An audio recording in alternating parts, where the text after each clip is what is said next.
So yo, what's up mga kayabag?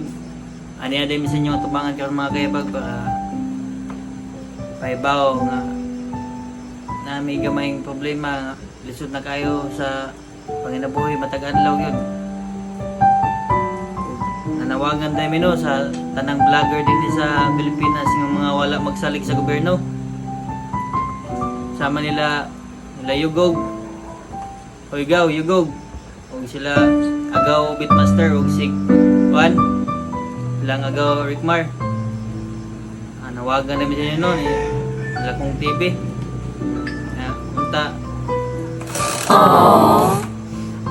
Punta matabangan ninyo sa among kahimtang karon. Punta magsulba daw problema ba? Nagaw, bisag gamay lang hinabang sa mo, makatabang dako lang tabang sa mo, bisag 100,000 lang.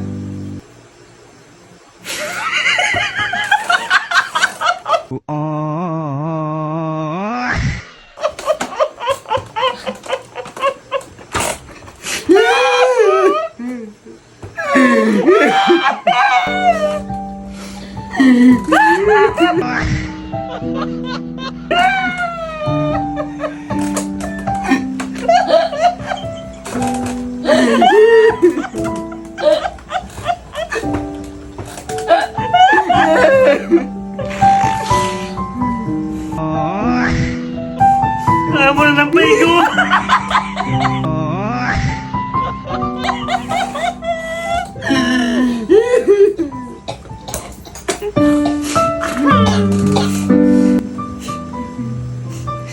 Siguro 100,000 lang.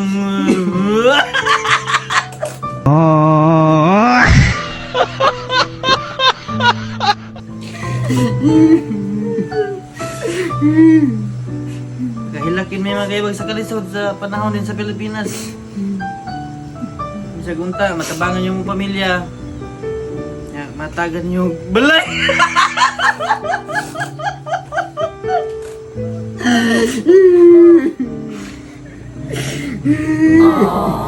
Paitagad mga kaibag.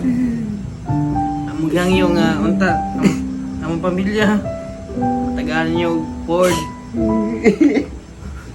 Hanggang 100,000 mga kayabag, mga gaw. Ako na kayo nagtabang, ang wala ng paigo sa tulog adlaw, igo na na. Magunta, ang tanang vlogger din sa Pilipinas, matagan ninyo ang concern. Lisod na gid kayo ang kinabuhi din sa Pilipinas. Bisag Ford lang, balay. Akong mama, mapalit na po ninyo ang mama ni Jimbo.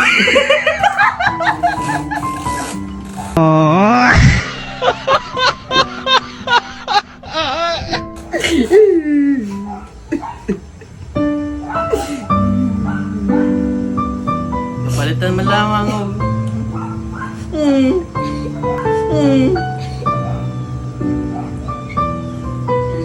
Tigbalay lang mga kayabag. Mga worth 2 million lang. Tawag na na. Huwag din nilataman mga kayabag. Salamat kayo. Gaw, mga gaw, Yugog, Rickmar. Bitapang, punta, matanggan ninyo nga video. Salamat. Gawa ko pong sapatos gaw i-announce. Sapatos po.